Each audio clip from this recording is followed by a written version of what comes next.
بسم اللہ الرحمن الرحیم رب اشرح لی صدری ویسر لی امری واحلل عقدۃ من لسانی یفقہوا قولی۔ الحمد للہ وحدہ والصلاة والسلام على من لا نبی بعدہ وعلى آلہ واصحابہ الذین اوفوا عہدہ۔ اما بعد فاعوذ باللہ من الشیطان الرجیم۔ بسم اللہ الرحمن الرحیم۔ قل هو اللہ احد۔ صدق اللہ العظیم وصدق رسولہ النبی الکریم الامین۔ مولاي صل وسلم دائما ابدا على حبیبک خیر الخلق کلہم، منزہ عن شریک فی محاسنہ فجوہر الحسن فیہ غیر منقاسم۔ یا اکرم الخلق مالی من الوذ بہ سواک عند حلول الحادث العممی۔ محمد تاج رسل اللہ قاطبۃ، محمد صادق الاقوال والکلم، محمد ذکرہ روح لانفسنا، محمد شکرہ فرض علی الامم۔ رب صل وسلم دائما ابدا علی حبیبک خیر الخلق کلہم۔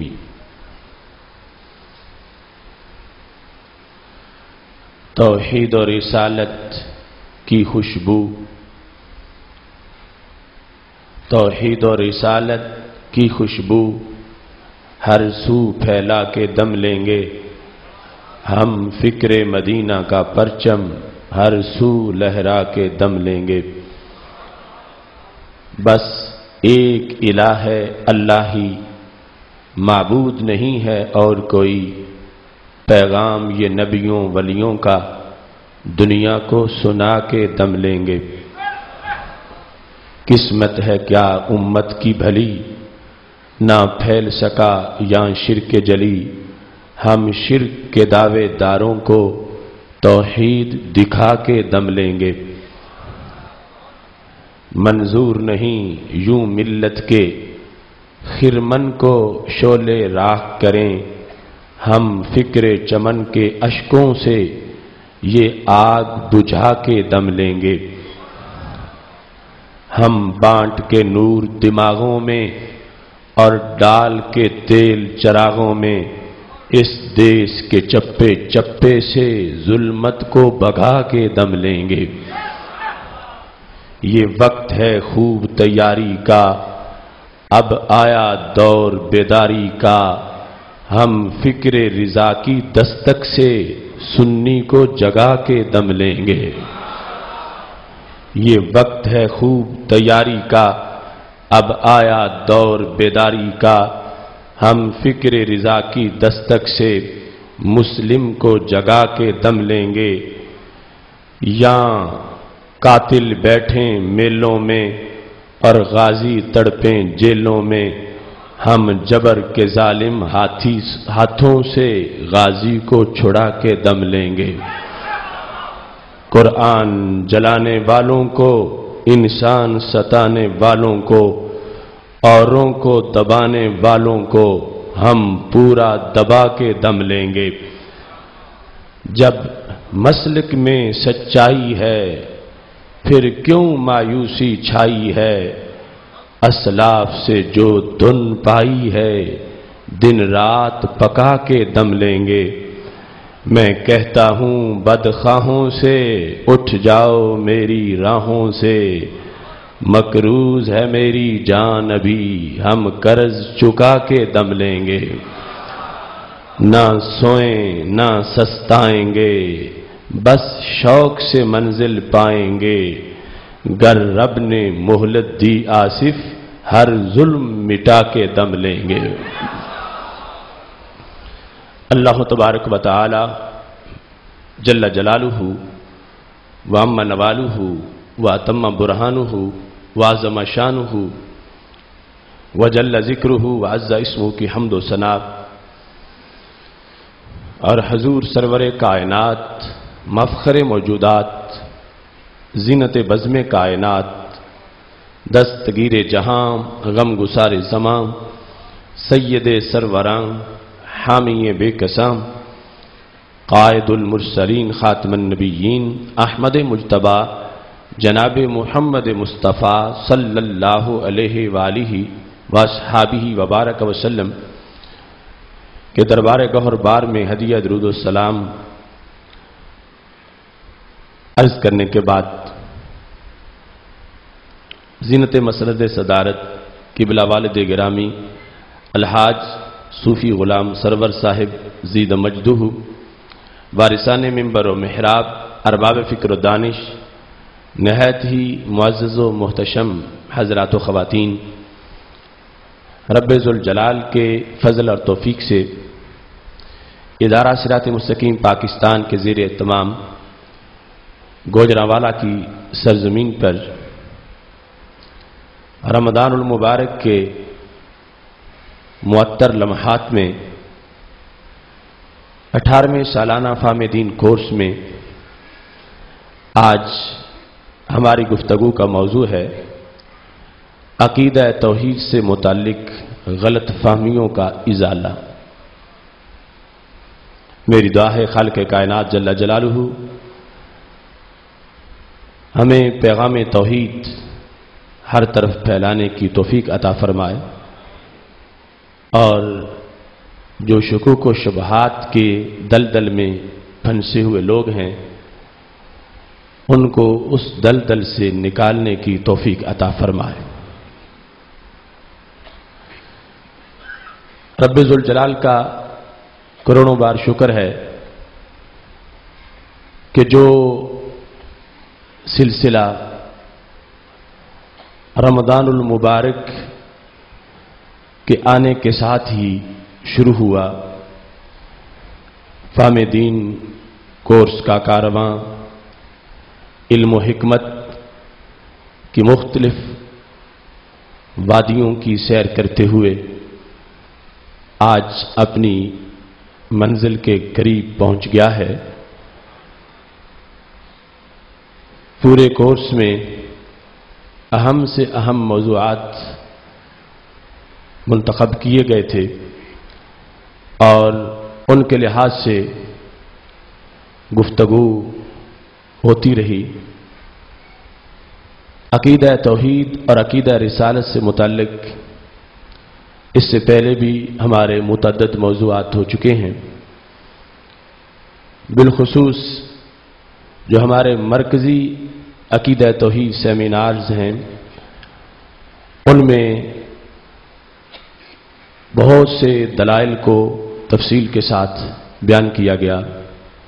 اس کے علاوہ صوبائی سیمیناروں میں اور پھر دیگر ضلعی مقامات پر سیمیناروں میں ان دلائل کو اجاگر کیا گیا۔ تیسرے سالانہ عقیدہ توحید سیمینار کے دلائل کا خلاصہ 26 اگست کو یہ جمعۃ الوداع کے دن روزنامہ جنگ میں ان کو خصوصی ایڈیشن میں بھی شائع کیا گیا۔ ہماری ہمیشہ یہی کوشش رہی ہے کہ اگر کسی کی کوئی الجھن ہو تو اس الجھن کو دلیل کی روشنی میں دور کیا جائے، اور اللہ کا کروڑوں بار شکر ہے کہ بہت سے بھٹکے ہوئے لوگ صراط مستقیم پہ آ چکے ہیں۔ آپ ان کو جانتے بھی ہیں اور انشاءاللہ مزید جان بھی جائیں گے۔ آج کی گفتگو بھی اسی لحاظ سے ہے کہ ابھی تک جو لوگ شکوک و شبہات کی فضا میں ہیں انہیں اس آلودگی سے نکال کر ریلیف پہنچایا جائے۔ یقیناً آپ لوگ تو اصحاب یقین ہیں، لیکن اگر کوئی شک کا مریض ہو اس کے لیے بھی یقین کا اہتمام ہماری ذمہ داری ہے۔ آگے فضل رب ذوالجلال خود کرنے والا ہے۔ قرآن مجید برہان رشید میں رب ذوالجلال نے ارشاد فرمایا ہے قل هو اللہ احد، میرے محبوب تم فرما دو وہ اللہ ہے، وہ ایک ہے۔ کلمہ توحید میں لا الہ الا اللہ محمد الرسول اللہ کے اندر الوہیت کا ذکر ہے کہ رب کے سوا کوئی الہ نہیں، اللہ کے سوا کوئی الہ نہیں۔ الوہیت اللہ کے سوا کسی اور میں اگر کوئی مانتا ہے تو وہ مشرک ہو جاتا ہے۔ رب کے سوا کسی ذات میں، کسی فرد میں، کسی لحاظ سے بھی اگر کوئی الوہیت مانتا ہے تو وہ شرک کا ارتکاب کرتا ہے۔ الوہیت نہ مجازی ہوتی ہے، الوہیت نہ عطائی ہوتی ہے، الوہیت صرف اور صرف رب ذوالجلال کے لیے ہے۔ اس کے سوا کائنات کے کسی فرد میں الوہیت والا وصف موجود نہیں ہے۔ اور اللہ کا فضل ہے کہ سید عالم نور مجسم شفیع معظم صلی اللہ علیہ وسلم نے جب سے اس کائنات کو اللہ کی الوہیت کا پیغام دیا ہے تو شرک کی جڑیں کاٹ کے رکھ دی ہیں، اور اتنی صدیوں کے گزر جانے کے باوجود اگرچہ کوئی اور نبی نہیں آیا اور نہ ہی کوئی نبی پیدا ہو سکتا ہے، اس کے باوجود بھی جو سبق ہمارے آقا صلی اللہ علیہ وسلم نے توحید کا پڑھایا تھا اس کا نتیجہ یہ ہے کہ اس وقت بھی 1.5 ارب انسانوں کے سینے نور توحید سے چمک رہے ہیں۔ اتنی صدیوں کے گزر جانے کے باوجود یہ امت اپنے اصل عقیدہ توحید پر موجود ہے، اور اس کا نور آج بھی آگے مسلسل پھیلتا چلا جا رہا ہے۔ ہر دور میں کلمہ توحید ایک ہی رہا، اگرچہ نبی اور رسول یکے بعد دیگرے آتے رہے، اور ہر دور میں کلمہ توحید میں لفظ اللہ ہی کو استعمال کیا گیا، لا الہ الا اللہ۔ کسی دور میں بھی رب کا کوئی دوسرا نام کلمہ توحید کے اندر استعمال نہیں کیا گیا۔ مثلا کبھی ایسا نہیں ہوا کہ کلمہ یہ ہو لا الہ الا الرحیم، یا ایسے ہو لا الہ الا الکریم، یا ایسے ہو لا الہ الا الستار، یا ایسے ہو لا الہ الا الغفار۔ معنی یہ بنے گا کوئی الہ نہیں مگر ستار، کوئی الہ نہیں مگر غفار، کوئی الہ نہیں مگر رحیم، کوئی الہ نہیں مگر علیم۔ تو کبھی بھی اس طرح کلمہ توحید نہیں رہا، حالانکہ علیم بھی رب کا نام ہے، رحیم بھی رب کا نام ہے، ستار بھی رب کا نام ہے، غفار بھی رب کا نام ہے، اور ان ناموں سے پکارنے کا اس نے ہمیں حکم بھی دیا ہے، مگر اس کا ذکر کرنا اور ہے اور توحید بیان کرنا اور ہے۔ الوہیت کے لیے وہ لفظ، وہ نام چاہیے جو مجازن بھی کسی پہ نہ بولا جائے، چونکہ تعدد کی نفی کرنی ہے کہ صرف وہ ہے اور کوئی نہیں، تو وہ کیا ہے؟ ایسا اسم ہونا چاہیے جو اس کے سوا کسی پر مجازن بھی بول جائز نہ ہو۔ رحیم کو کلمہ اسلام میں کیوں نہیں رکھا گیا، یا کسی دور میں بھی کلمہ توحید میں لا الہ الا الرحیم کیوں نہیں کہا گیا؟ اس واسطے کہ رحیم رب ذوالجلال بھی ہے اور رحیم رسول اللہ صلی اللہ علیہ وسلم بھی ہیں۔